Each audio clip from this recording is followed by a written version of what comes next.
Hey everyone, today I wanted to talk why I switched to Ableton Live and why I use it more and more in my workflow. I've been using Logic Pro for almost all my life and I was always really happy with it. I think it is a really great DAW and I never really felt like missing anything, but over time I tried Ableton Live and I just started using it more and more, and there were a bunch of features that really stood out to me and I just found myself preferring the way Ableton Live works in a few ways. I also plan a video about things that are not as cool in Ableton Live. If you will be interested in that, you can consider subscribing to the channel. With that being said, let's start.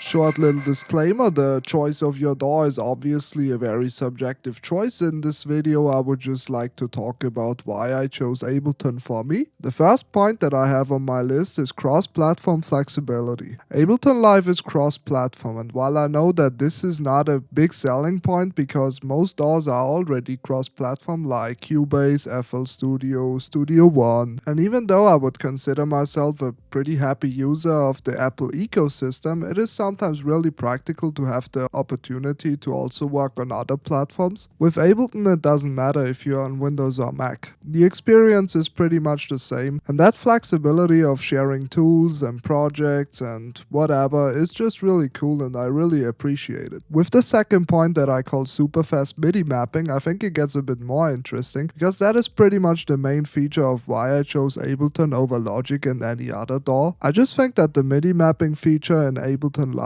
is really awesome. You just press Control Command M and then you click the parameter you would like to map to a parameter on your MIDI controller and it goes in like 10 seconds. It is super awesome, super convenient. If you feel like you want to delete the stuff you already mapped, it also goes super quick. In Logic you have this annoying control window where you have to set up the MIDI stuff. And since I work a lot with automation in my songs, it is a really valuable feature to me that this goes so quick. There's just no really deep menus, no complicated setup, it all goes super quick. And also Ableton Live is usually the DAW that has the best support for all the different MIDI controllers, whether it being Novation, Native Instruments, Arturia, whatever. Although I would also like to mention I never really had a problem in Logic Pro with my MIDI stuff. The third part I would like to mention is just the general user interface of Ableton Live. I think the user interface of Ableton Live is just very easy to navigate and super clean. There is a consistent design language which makes everything really intuitive, at least for me. This is definitely a personal thing, but I really like how everything is laid out. It is just simple and beautiful and it doesn't really distract me from what I want to do. The fourth point I would like to mention is the Max for Live integration into Ableton Live, and as far as I know this is the only DAW that can do this. It needs to be mentioned that this feature is only available for the most expensive Ableton version, the Suite version, which is like 600 euros. And I'm not even a Max for Live expert or anything at crafting my own instruments and effects, but the point pretty much is that I don't have to be because there is such a huge community of people who share free instruments and effects that they crafted. And if I want to change something, I can open the Max patch and then change it if I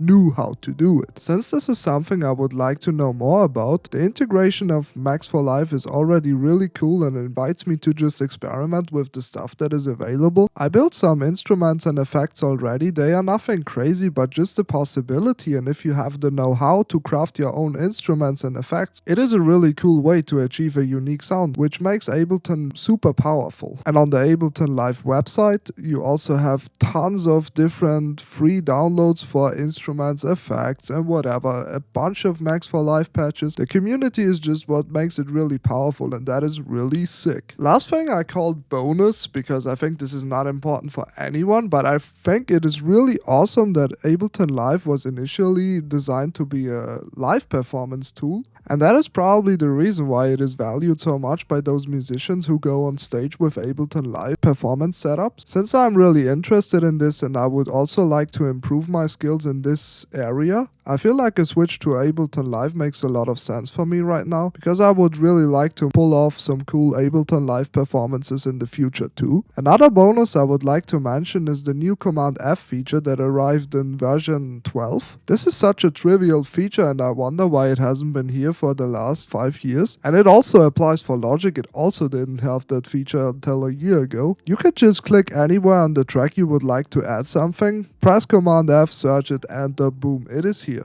As I said, a bit of a trivial thing, but since you do it so much when you work on your music, I think it does make a difference. So yeah, those are my main reasons why I switched to Ableton Live. Obviously, I still use Logic Pro 2 sometimes, but mainly I use Ableton nowadays because I think for electronic music it has just a cooler workflow all around. As usual, I'll have some cool resources concerning music production linked in the description, all my personal links as well. And I also plan a video about the parallel effect chains and the instrument racks in Ableton Live because I think it is really awesome and it deserves a own video for that. Alright, thank you so much for watching and I will see you in the next video.